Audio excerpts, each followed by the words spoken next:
Começa agora, Programa Axé em Movimento.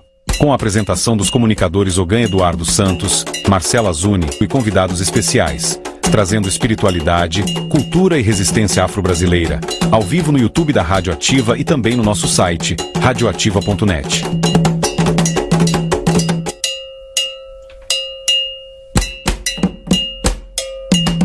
O programa Axé em Movimento tem o patrocínio das lojas Joe Discos e Salacó Artigos Afro. Atenção!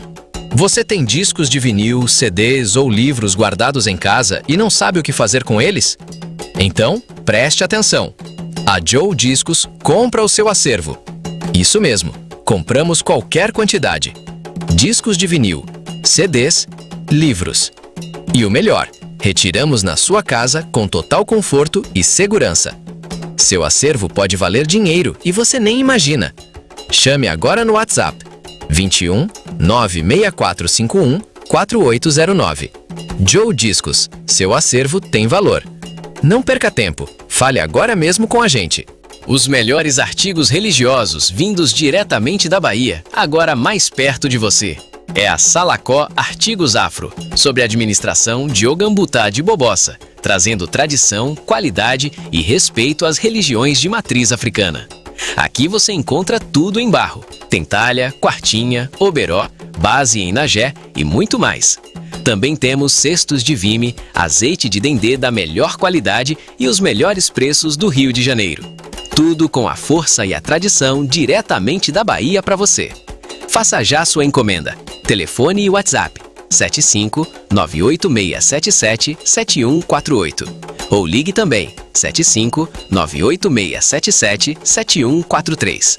Não perca tempo, entre em contato agora mesmo com Salacó Artigos Afro. Tradição, axé e qualidade para o seu terreiro.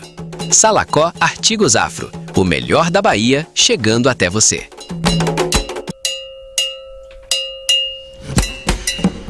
Boa noite a todos, está entrando no ar o programa Axé em Movimento, diretamente pelo YouTube, toda quarta-feira, aqui pela nossa Rádio Ativa FM. E aí, meu irmão Marcelo Azuni, como você está? Tem colofé? Colofé a todos que nos assistem, todos que nos acompanham. Mais uma quarta-feira, trazendo um convidado ilustre. Acho que todos conhecem o Babá Gustavo, né? Uma pessoa antiga dentro da religião, que já está aí com seus mais de 40 e poucos, vamos botar assim, né? Então vai estar concedendo a nós aqui uma entrevista exclusiva, que é uma pessoa que não é muito de estar participando de podcast, de programas assim. Então conto com vocês que nos acompanham para estar compartilhando, para estar dando aquele like, tá? E agradecendo aí aos nossos patrocinadores. E vamos começar com o que é de praxe, né? Babá Gustavo aí se apresentando, falando um pouco do seu axé, da sua trajetória, da sua casa. Pode ficar à vontade. Boa noite a todos. Quero agradecer a oportunidade, Ogan Eduardo, Marcelo Azuni. Fico satisfeito de estar aqui hoje, né? Pela primeira vez, né? Num programa de rádio. Geralmente eu não tenho o hábito de estar concedendo entrevista. Eu gosto muito de anonimato, né? Mas fico muito feliz daqui estar presente e agradeço a todos que estão nos assistindo. Eu sou Gustavo de Ogum. Muita gente já me conhece porque eu tenho um canal no TikTok, tem um canal também no Facebook e no Instagram, aonde eu busco divulgar cantigas de candomblé, que é uma das minhas paixões dentro do candomblé, as cantigas de orixá, né?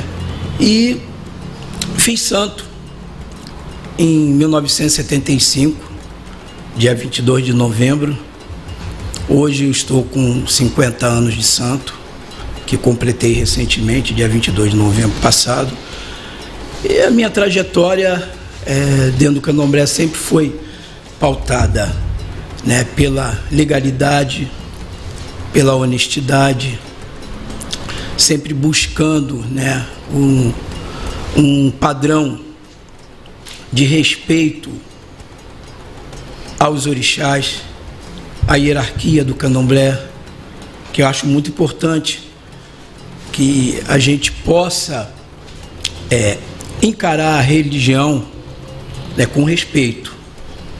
Porque se não houver respeito e não houver obediência aos ditames do candomblé, não há por que a gente estar na religião. Então eu venho de uma trajetória, eu fiz santo na casa de Odesse de Amaralina, em Cabo Sul, que Odesse era filho de santo de Seu Dolfone da Amaralina, na Bahia. Veio para o Rio de Janeiro e no Rio de Janeiro ele se instalou numa casa de candomblé em Cascadura. Depois de Cascadura foi para Ramos. De Ramos ele foi para São João de Meriti, aonde durante todo esse período ele iniciou várias filhas de santo, filhos de santo, muito mais antigos do que eu. E por fim ele adquiriu a casa permanente dele em Cabo Sul, em 1974. Ele fundou esse terreiro em Cabo Sul e eu tive o privilégio de ser o primeiro barco daquele terreiro lá em Cabo Sul, quando ele conseguiu se fixar numa casa própria. Meu pai de santo era filho de santo de Mãe Nitinha, da Casa Branca, e em 1975 ele colocou um primeiro barco, que foi o barco que eu integrei, que era Logum Edé e Oxum. E a partir dali, né, eu não conhecia muito bem o candomblé, eu passei a conhecer, a me aprofundar mais no candomblé. E depois que eu fiz santo, eu me encantei muito, né? Fiquei muito maravilhado com as questões das cantigas, né? Quando eu estava lá recolhido para fazer o santo,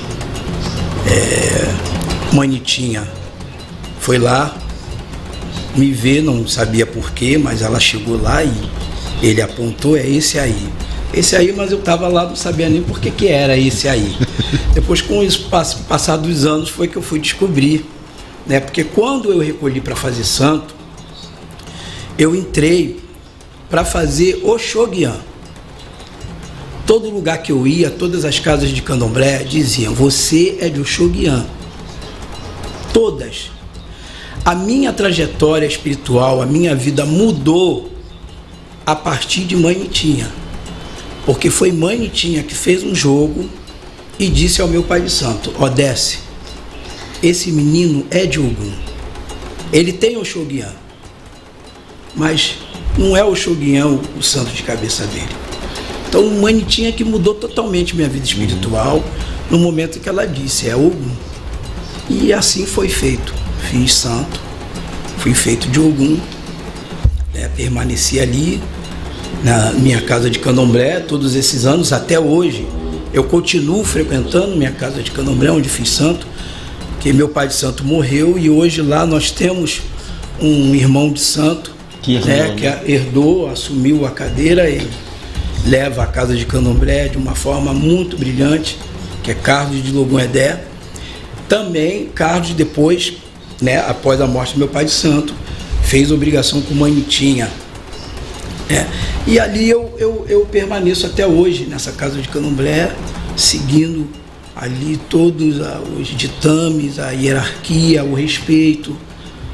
Porque eu sou uma pessoa que eu sou muito rigoroso com essa questão da religião. Eu penso que o candomblé, se não haver respeito, não há necessidade da gente estar nele. Tá? Eu encaro da seguinte forma, né? O terreiro de candomblé é um templo onde a gente deve ir para buscar uma paz espiritual, né? O orixá não faz ninguém rico, milionário. Não é isso. O que o orixá se destina a nos proporcionar é a paz de espírito, a tranquilidade e a força para que a gente possa ir atrás dos nossos objetivos. Eu penso que quem deseja entrar para uma casa de candomblé, ela não tem que vir pensando, vou entrar para a casa de candomblé, eu vou ficar rico, eu vou ficar milionário. Se essas coisas acontecer, ótimo, muito bom. Mas não é a aspiração que devemos ter ao procurar um terreiro de candomblé. E eu penso que a casa de candomblé, isso eu falo muito com meus filhos de santo, a casa de candomblé é um lugar em onde você vai passar um período. Você não vai passar a vida toda ali. Então, quando você sai de dentro da sua casa, que você deixa o seu lar, você está abdicando do seu conforto, da sua vida natural, para se dedicar ao orixá. Você não pode querer transformar a casa de candomblé como se fosse a sua casa. Claro que a casa de candomblé é uma segunda morada, né? É a nossa segunda casa, sim. Mas é um templo religioso. A gente tem que estar ali para servir ao orixá e não para servir a nossa vontade. Então tem pessoas que acham que vai para a casa de candomblé e ela vai fazer tudo que ela faz na sua casa ou que ela faz na rua. E não é isso, não é isso. Tem limites, né? Tem limites. Tem limites e a pessoa em si tem que ter bom senso também, né? Exatamente. Então eu sou muito rigoroso com essa questão de que a casa de candomblé, ela tem que haver respeito. Então o que eu fiz? Muita gente às vezes fala assim, só pelo fato dele ser advogado, ele quer criar normas. Eu crio normas, direitos e deveres. Então na minha casa de candomblé tem um estatuto disciplinar. Nós somos uma casa de candomblé registrada, né? Nós temos CNPJ. E o que eu pensei? Por que não fazer um estatuto disciplinar contendo uma série de regras e artigos, com direitos, sem dúvida nenhuma, direitos, porque as pessoas também no terreiro de candomblé têm os seus direitos, né? Tem que ter seus direitos preservados. Direitos. Então vem lá, do capítulo do direito, a pessoa tem todos aqueles direitos ali. E os deveres também. E nos deveres, a gente aplica a sanção. Porque eu penso que se você não tiver, né? Antigamente, quando eu fiz santo, era diferente, né? A gente sabe muito bem que o pai de santo, às vezes... Era pior, existiam multas, né? Às vezes corrigia o filho de santo até de uma forma muito severa. E hoje não, hoje a gente vive num mundo moderno onde a relação humana ela tem que ser disciplinada por leis. E por que não um estatuto disciplinar dentro da casa de candomblé para disciplinar aquele convívio? Porque são pessoas, são seres humanos. A relação humana, né, ela é muito difícil. É muito difícil. Então, se não tiver regras, né, como é que vai ser? Se a pessoa não souber que se ela der aquele passo além, ela tem uma sanção que pode punir, como é que fica? E não é nem o fato do seu ser advogado, né? É uma questão de saber administrar para não virar bagunça. Porque eu, por exemplo, eu conheço um babalorixá que ele é militar aposentado. E realmente ele mesmo diz, e eu tive lá e vi que as regras realmente são severas em termos de hierarquia, ele realmente é bastante severo, mas ele mesmo fala: eu prefiro a minha casa um quartel do que um bordel.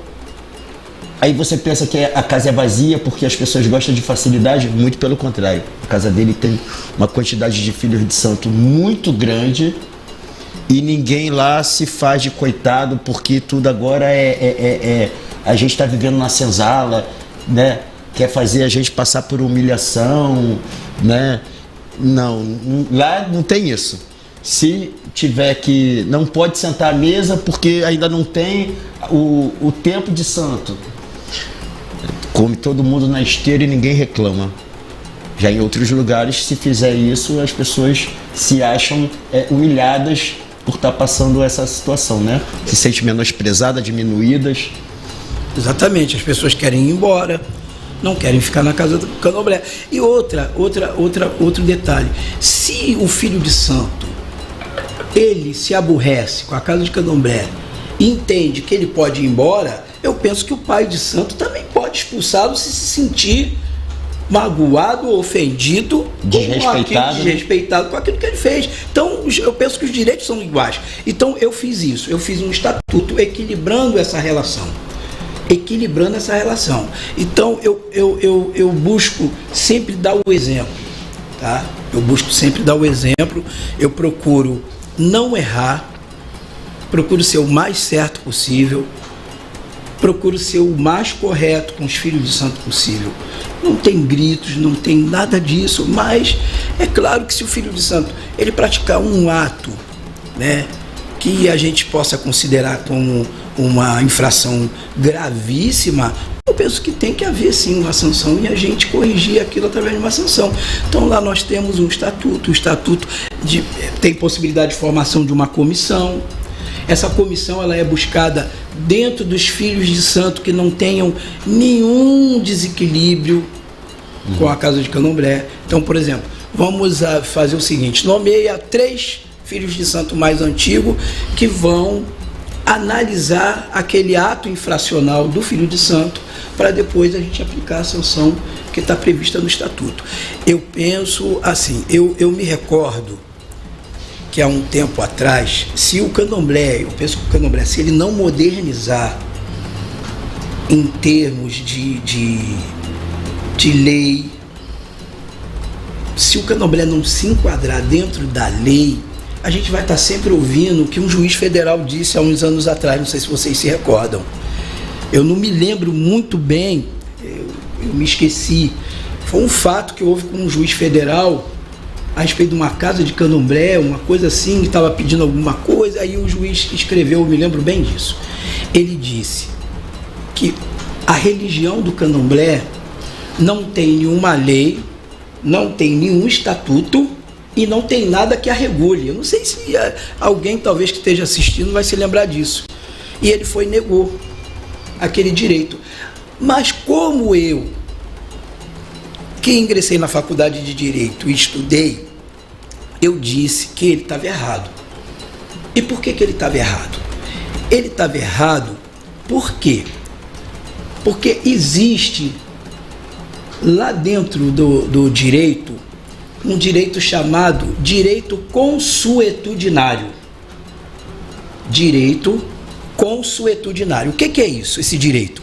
É o direito dos costumes. Eu me lembro muito bem, minha professora dizia, por exemplo, existe uma lei que determina que você só pode ir na praia de tantas horas a tantas horas por causa do que o sol prejudica a pele.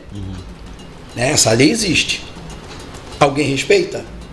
Não, ninguém respeita. Todo mundo vai à praia a qualquer hora a hora que quer, o dia que quer, e fica lá naquele sol, havendo aquela lei. Minha professora disse, e isso se chama direito consuetudinário, direito do costume. Acostumou a fazer aquilo, é onde o costume é mais forte do que a lei. Então está acostumado a fazer aquilo sempre, que a lei fica praticamente morta. Ali não aparece, ninguém fala nessa lei. Você não vê ninguém falar nessa lei que tem um certo horário para utilizar a praia até um determinado horário por causa do prejuízo do sol. Mas a população, ela criou um direito consuetudinário, o direito do costume, na qual eles vão à praia a qualquer horário sem obedecer à lei. Então, quando o juiz federal disse isso, que o candomblé não tem lei, tem. O candomblé tem a lei dos costumes. Tem as leis internas, né? Exatamente, e a lei do costume também. E aí essa lei interna quem faz é o próprio sacerdote da casa. Exatamente. Né?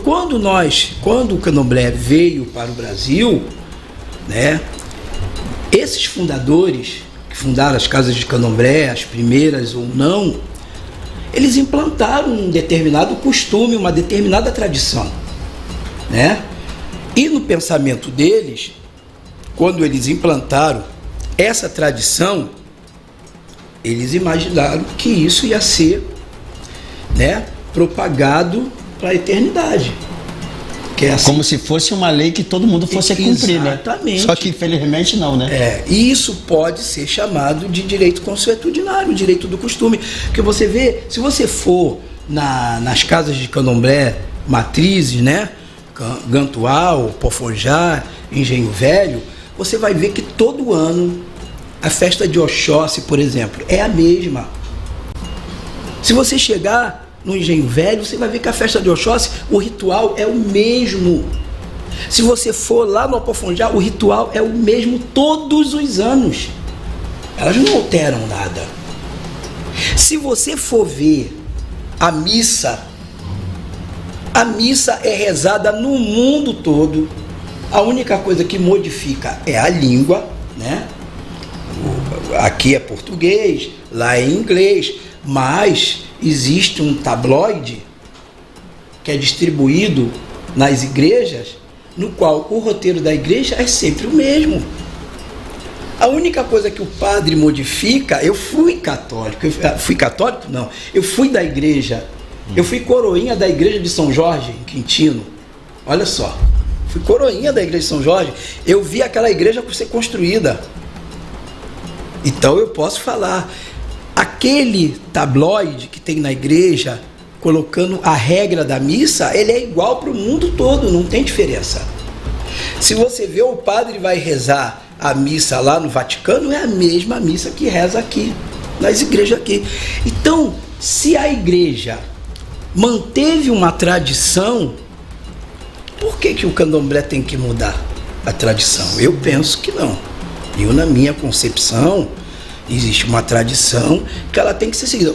Ela pode até não ser totalmente perfeita, mas ela tem que ser praticamente igual. Ela tem que ser parecida, entendeu? Porque eu penso, o padre não inova. A única coisa que ele inova na igreja quando ele faz a missa é o sermão, que às vezes é a semana da mulher, às vezes é a semana da família. Então, quando ele para, que tem aquela pausa para ele falar a respeito daquele sermão, ele modifica, é ali. Mas se você olhar, a essência da missa é aquilo, a hora do cálice, o começo e o fim é o mesmo. Idêntico no mundo todo. Só o candomblé que tem essa deturpação. Só o candomblé que tem essas modificações, entendeu? E outra coisa, o candomblé, isso é, olha, vejam bem, isso é a minha concepção. É a minha concepção. É o que eu tenho de visão de candomblé. Claro que isso, cada um é dono de si, cada um é dono da sua casa e cada um faz aquilo que deseja fazer na sua casa. Por isso que eu defendo, né, um regramento. Deveria haver um regramento, sim, para cada nação. Por exemplo, nação do Angola, a regra é essa. As casas matrizes ditando um regramento para que aquilo se consolidasse naquela forma. Aí você não ia ouvir, falar, não, mas é assim, não, o ciclano é assado. E fica. E cada um faz de um jeito, né? Cada um mexe a sua panela, exatamente, né? De um jeito. Aí vira um angu. Eduardo, quer perguntar alguma coisa? Eu vou dar uma olhada aqui. Enquanto o senhor faz a pergunta, eu vou olhar aqui o que as pessoas que estão nos assistindo estão perguntando. Na observação do senhor é que o candomblé, como todos conhecem, tem doutrinas, hierarquia e essas ditas, não sei, se organiza, né, mediante muito a isso, né, sempre do mais velho para o mais novo, enfim. Qual a regra da casa do senhor que foge o que estamos acostumados, assim, que você fala assim, pô, tem que isso não tem nas casas, eu entendo que hoje é necessário ter essa regra na minha casa sobre o candomblé? O que foge na minha casa é esse detalhe que eu acabei de dizer, que é, por exemplo, que muita gente às vezes se sente, uma casa que tudo tem estatuto, tem coisa, não era para ser assim. Mas se você errar com o filho de santo, hoje em dia, eles estão ingressando na justiça contra você. Sim. Eu, há pouco tempo, eu defendi um babalorixá, que o que aconteceu? Eu não vou dizer o nome aqui, claro, preservando, né, até mesmo a ética profissional, mas eu posso falar mais ou menos a respeito do que aconteceu. Ele tinha um filho de santo, e o filho de santo resolveu fazer obrigação. E ele disse para o filho de santo, olha meu filho, o filho de santo falou, meu pai, eu estou aqui com a salva do senhor, o chão. E o filho de santo, ele virou pro filho de santo e falou: meu filho, vai lá, bota no pé do orixá lá. Aquele filho de santo foi lá e colocou no pé do santo. Aí ele não foi lá, nem veio o pai de santo, fez as obrigações, fez tudo. E quando acabou tudo, passado acho que 2 dias, ele foi lá. Aí que ele lembrou que aquele dinheiro estava lá, ele foi lá olhar. E aquele valor que estava lá não era o valor combinado. Olha só, pasmem. Não era o valor combinado. E ele virou para o filho de santo dele e falou: meu filho, olha, você não botou a salva lá que você tinha dito para mim que ia trazer. O filho de santo não ligou mais para ele, ficou com raiva dele e disse para ele: ó, eu quero pegar meu santo. Ele pegou e disse: meu filho, você pode vir pegar seu santo, mas completa a salva que você me prometeu primeiro. O filho de santo foi para a delegacia, deu parte dele, ele foi chamado lá, ele prestou depoimento, ele entrou na apropriação indébita, né? E respondeu o processo. E o processo pegou rumo na justiça, ele me procurou, eu falei: não, vou lá te defender, e fui lá defender. E aí fiz uma defesa lá, mas aí com o passar do tempo, como as pessoas, né, que fizeram a queixa, as testemunhas não foram nunca encontradas, o processo acabou e morreu. Então eu penso, se o filho de santo, ele acha que tem direitos, ingressa com uma ação contra você, você tem que ter também o seu direito de, até se for possível, ingressar com uma ação contra ele. Naquilo que eu entender que ele está fazendo. E na verdade, nesse caso aí, não havia uma procuração, não havia uma nota fiscal, nada que comprovasse esse valor que foi dado, que ficou faltando. Não nada. tinha. É por isso que eu acho que as casas de candomblé, elas precisam se modernizar no sentido dessa realidade de jurídica. Documentação. Exatamente. Né? Porque você ter estatuto, se você fizer uma assembleia, você tiver CNPJ, você fizer uma assembleia, você vai poder fazer uma assembleia com todos os filhos de santo e todo mundo votar. Leiam o estatuto e vamos votar. Aí vamos dizer, vamos botar que a casa tem 20 filhos de santo. De 15 filhos de santo aprovaram o estatuto, 5 não. Ele vai lançar lá, vai fazer uma ata no livro e vai botar: no dia tal houve assembleia para votar o estatuto com a aprovação de tantos membros e 5 negativa. E a partir dali que ele está documentado. Amanhã, se aquele filho de santo infringir o que está no estatuto e ele ingressar na justiça, você pode levar lá o livro na justiça, você pode levar aquela assembleia e você dizer para o juiz aqui: excelência, ele sabia que a regra era essa e ele assumiu. Porque hoje em dia o pai de santo é sempre o crucificado, sempre. Por quê? Porque ele não tem prova, ele não tem nada. Aí o filho de santo diz: não, eu quero o meu ibá, que eu comprei, meu ibá não era esse. Vai que ele alegue: não, o meu ibá era de porcelana, e não era. Vamos que ele esteja mentindo. A nota fiscal do IBA? Não tem. Mas vamos que ele esteja mentindo. O juiz vai ouvir ele primeiro, não vai pedir nota fiscal para ele, não. Vai dizer: pai, não, ele está dizendo aqui que era uma porcelana, e aí? Agora, se você tiver tudo documentado, eu sei que parece um absurdo, mas não é. A hora que a pessoa se sentir prejudicada no banco dos réus, aí vai olhar e vai dizer: não, aquele babadorixá tinha razão. Então, a minha concepção é essa. É a mesma coisa a questão da hierarquia. Se você, num quartel, você não pode gritar, você sendo soldado, gritar com o tenente, por que você, na hierarquia do candomblé, quer desrespeitar os mais velhos? Você tem que buscar ali dentro da casa de candomblé aquela autoridade que é o administrador, para ele poder avaliar aquela situação. Mas você não tem o direito: fulano gritou comigo, eu vou gritar também. Não, no quartel não é assim, porque se você fizer isso no quartel, se eu for sargento e eu gritar com o tenente, eu vou preso. O tenente vai decretar minha prisão na hora, vai pro xadrez, leva ele. Compreende a minha concepção dessa parte em que as casas de candomblé precisam se modernizar e legalizar? Fazer a pergunta para o senhor sobre um caso que eu tenho conhecimento de um filho saiu do axé, aí foi na justiça querendo o Ibá, que foi que o Pai de Santo não queria devolver o Ibá. Isso é fato, isso aconteceu. O Pai de Santo, quando devolveu o Ibá, foi para a justiça, foi lá, chamou, teve, como o senhor contou, teve que ir lá falar com... Teve audiência. Teve tudo. Quando o Pai de Santo entregou o Ibá, entregou vazio, só a louça. Aí foi questionado isso, que eu não sei como terminou essa parte, porque foi questionado que o Pai de Santo questionou. O que passou, fez um ritual ali, dentro dos itens ali dentro ali, que lá na justiça o cara não quer saber, para ele tudo objeto, pô. Tudo é objeto. Então, o que o senhor entende sobre isso? O filho de santo teria direito ao que está dentro ou só a louça? Ou não, ou só a louça? Eu vou falar a minha opinião pessoal e e o fato jurídico, né? Isso. Pela parte jurídica. Na parte jurídica, o juiz entende como utensílios religiosos. É assim que é chamado, né, juridicamente. Utensílios religiosos. Retenção de utensílios religiosos. Isso, se eu não me engano, eu não me preparei, não trouxe aqui, mas está na lei.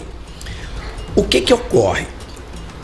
Na visão jurídica, o Pai de Santo tem que devolver tudo. Tem que devolver tudo. O que foi comprado com o dinheiro do filho de Santos. Exatamente. Agora, mas o Otá que foi pego na cachoeira, ele não comprou, né? Não tem nota, né? Ele não comprou. Na minha concepção, veja bem, o juiz manda devolver tudo. Tudo. Com nota, sem nota, manda devolver tudo. Agora, na minha concepção, isso é a minha concepção, e depois eu vou dizer como é na minha casa. Na minha concepção, eu entendo que não deveria ser entregue. Isso é a minha opinião. Por que eu penso que não? Eu penso que não porque aquilo ali é um objeto litúrgico sagrado. Não foi feito para estar para lá, para cá, passando por encruzilhada, passando por determinados lugares. Eu entendo ser, objetos sagrados. Então, na minha opinião, não deveria sair aquilo que está dentro do Ibá. Mas agora eu vou dizer como ela, na minha casa eu entrego. Sim. Na minha casa eu entrego tudo. Sabe por quê?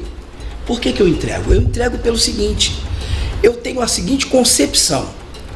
Se a minha casa não prestou para aquele filho de santo e em momento nenhum aquele orixá pegou ele para dizer não vai tirar daqui, eu penso para mim que é porque talvez o orixá concorde com ele. Eu penso assim, porque... Então que vai, né? Não vai ser eu que vou ter o trabalho de ficar cuidando de uma coisa se o filho disse que vai levar, né? E o orixá não se pronunciou, ele não veio para dizer nada. Isso é mais um santo para alguém limpar? Exatamente, ele não veio para dizer nada. Eu penso, porque aí é que as pessoas às vezes falam, tudo querem dizer de antigamente. A gente quando fala do antigamente, esse antigamente causa mal. É uma espetada que tu dá no monte. Mas antigamente, vamos falar a verdade, acontecia? Não acontecia. A gente tem histórias aí que eu não vou colocar aqui, porque é a privacidade das pessoas e de cada casa, eu não tenho esse direito de ficar expondo nada. Mas a gente sabe muito bem que tem casas aí que a pessoa, eu vou tirar aí na hora que ia lá buscar o santo pegava e dizia não vai levar. Ou então quando estiver saindo no portão, o santo pegava e levava de volta, não. Então eu penso assim, olha, eu não vou mentir. Eu fiquei esses anos todos, a casa de candomblé onde eu fiz santo, ela hoje está com 51 anos de fundada. Eu tenho 50 anos, ela faz sempre um ano à minha frente, porque ela foi fundada num ano, meu barco entrou no outro. Eu digo a vocês, eu fiquei esses anos todos na casa de candomblé, a gente sabe que é difícil, fácil também não é. Não é, depende muito do temperamento do Pai de Santo, depende muito de muita coisa. Mas se você não colocar em mente que você está ali por causa do orixá, e que o orixá está acima de tudo, aí não vai valer nada. Então, eu não vou negar que, por exemplo, durante esses anos todos, esses anos todos que eu percorri dentro da Casa de Candomblé, eu tive 2 vezes, dois afastamentos, não vou mentir, 2 afastamentos. Mas eu não saí da Casa de Candomblé, não fui para casa de ninguém. Santo para levar para casa. Santo, eu não era louco, que naquele tempo isso não existia. Não existia. Então, eu tive afastamento por mágoa, fiquei dentro da minha casa, não ia a lugar nenhum. E depois, quando a mágoa passou, eu voltei. Eu tive, nesses anos todos, 2 afastamentos. Porque ninguém é de ferro. Mas eu penso... E isso em 50 anos, hein? Hoje, qualquer coisinha, a pessoa se magoa e vai embora. Não quero mais. Não quero mais, eu quero sair daquela casa. Aquela casa não presta para mim. Mas eu penso... O que a pessoa pensa? Ela pensa que não presta para mim, mas ela não olha. Será que não presta para o meu orixá? Peraí, eu vou ali, não vou no meu pai não, mas eu na minha mãe, eu vou ali fazer um jugo. Olha, eu estou magoado com a minha casa, quero sair de lá. Vê aí o que o meu santo diz. Ninguém faz isso. Vê se o meu santo concorda. Não, eles querem chegar, meter o pé na porta, eu quero, levo, pronto, acabou. Entendeu? Aí eu acho inadmissível. E outra, depois que vai embora, às vezes quer voltar. Ainda tem isso. Porque só vai ver que... Vai embora, né? Tem esse trabalho todo. Então não faça nada de cabeça quente. Eu não faço nada de cabeça quente. Eu não tomo nenhuma decisão precipitada, nada. Tudo que eu vou fazer, eu penso 2, 3 dias e depois eu vou e tomo aquela decisão. Eu acho que qualquer decisão, tá, de quem dirige alguma coisa, ou seja empresa, ou seja funcionário, porque eu tenho uma concepção de que hoje em dia o Candomblé teve que se tornar uma empresa para poder sobreviver. Até porque se você cometer uma injustiça, depois para você consertar o erro é difícil. Então é sempre bom realmente pensar 2, 3 vezes antes. Vamos de curiosidade para a gente fazer uns cortes bacanas. Comentar uma coisa, há uma narrativa até antiga, tem pessoas que dizem assim, sobre o Candomblé, o importante é lá dentro. A sala, para mim, por mim era só lá dentro, obrigação e acabou ali. O senhor acha, o que o senhor entende, não acha, né? Que o senhor é um babalorixá, você não tem mais esse direito de achar nada. Como um babalorixá sobre Candomblé. Como é que o senhor enxerga isso? É só lá dentro mesmo e a festa... tipo assim, poderia não ter, ou faz fechado ali rapidinho, ou é um conjunto, como é que o senhor enxerga isso? Olha, essa pergunta é muito boa, que eu falo muito isso lá em casa. Meus filhos santos devem estar me assistindo agora e eles sabem, já até sabem a minha resposta. Veja bem, eu penso, né, que de fato, né, o importante está naquilo que se faz lá dentro, eu penso isso. Mas o que ocorre, né?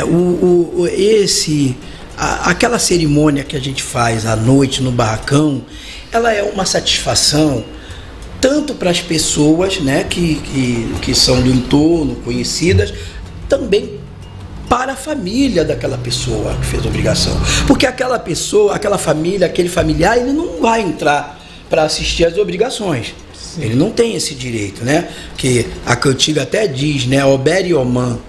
Né? Obere Omã, o não iniciado, ele não pode participar do culto.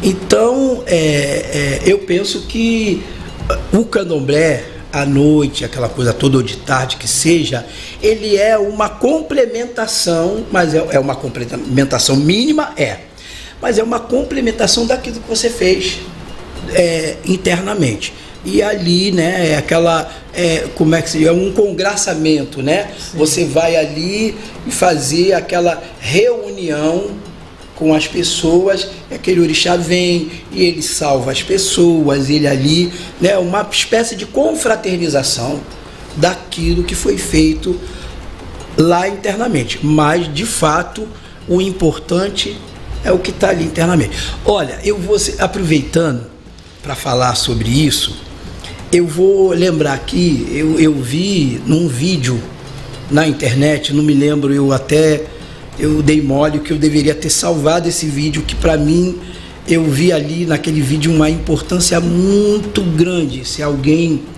já tiver assistido vai lembrar Mãe Estela, do Opofonjá. Considero uma grandiosíssima Ialorixá. Grandiosíssima, eu digo no conceito de religiosidade, tá? Porque eu não convivi com ela, não sei, não posso falar. Mas no conceito de religiosidade, eu vi um vídeo dela, ela falando a respeito das obrigações. E ela disse assim: a pessoa vem, faz obrigação, e quando chega no domingo ou na segunda-feira, ela já quer ir embora. Porque ela diz que tem que trabalhar segunda-feira. É essas palavras, quem achar o vídeo vai ver. Ela diz: aí acabou tudo, não tem mais nada. É outro ambiente, é outra vida, passou dali, foi para a rua, não está mais no ambiente espiritual. Isso. Então, é uma realidade, entendeu? Então eu penso que o que faz lá dentro é importante, assim como é importante, né, já puxando um gancho, a cerimônia, ela tem que haver, mesmo que você faça interna, mas ela tem que haver. Aquele xirê tem que existir. Apesar de que sendo interno, aí acaba perdendo a conotação de festa pública. Porque o candomblé em si, a palavra é festa pública. Festa pública é para a comunidade ver o santo festejar tudo aquilo que ele recebeu lá dentro de obrigação. É quando ele vem para a sala para poder dançar e confraternizar com todos os presentes, né? Sim, quando eu falo interno, não é um interno fechado, portão fechado não. Quando eu falo interno, lá em casa, quem está me assistindo sabe, eu falo interno no sentido de não propagar convite, anunciar, dia tal. Botar na internet, convite, chamar Deus todo mundo. Quem tiver ciência, vai. A porta vai estar aberta e vai entrar. A casa já então, tem chamo isso os amigos ali. Exatamente, eu chamo isso de interno. Mas eu penso que faz parte. Faz sim, parte. Tem que haver. Eu queria perguntar para o senhor, devido à trajetória, aos anos que o senhor tem, de 50 anos, o senhor conviveu com muita gente, com muitas senhoras principalmente, né? E a gente pode estar, de repente, aqui citando só algumas, né? O senhor já citou, e a Anitinha, a gente pode citar também Mãe Valquíria, né? Nossa Senhora. Quais as lembranças que o senhor tem dessas senhoras, o que o senhor teve de aprendizado com elas? A importância delas na sua trajetória espiritual. Veja bem, como é que eu conheci Tia Valquíria, né? É importante lembrar isso, e foi uma coisa impressionante, né? Nós lá em casa tinha acontecido um axixê, né? Não me recordo agora se foi a mãe pequena que tinha morrido, Tia Yayá. E aí teve o axixê, 7 dias, e depois do axixê eu falei com meus filhos de santo, marquei um ossé, né? Limpar os quartos de santo e coisa e tal. E aí quando a gente terminou de limpar os quartos de santo, fazer tudo, fazer ossé, fazer tudo, aí a gente falou assim, vamos pegar uma cerveja pra gente tomar, beber uma cerveja. Aí um levantou o dedo, eu dou uma caixa de cracudinha, né? O outro falou, eu dou uma caixa, outro, eu dou uma caixa, todo mundo. E aquilo foi pra rua, trouxeram aquele monte de caixa de cerveja que a gente ali estava confraternizando, que tinha acabado o serviço e coisa e tal. Eu tenho um Ogã lá em casa, o Ogã, a gente chama ele de Ogã Juninho, e aí a gente bebendo aquela coisa ali, naquela farra, né? Aquela confraternização, o Ogã Juninho disse assim, pai, grava aí uma cantiga. Grava uma cantiga, vou filmar o senhor gravando uma cantiga. Aí eu sentei no pé do acocô e cantei, né? Eu cantei uma cantiga, né? Já canta, depois continua. Canta essa cantiga, canta essa cantiga. Aí eu cantei, né? Aí na dancoedaea, Aí nadam coedã, aê, vou de um caca no becém, dancienã, vou de um caca no becém, dancienã e nadam coedã, aê, Nisso a campainha tocou. A campainha tocou, minha esposa foi atender. Aí minha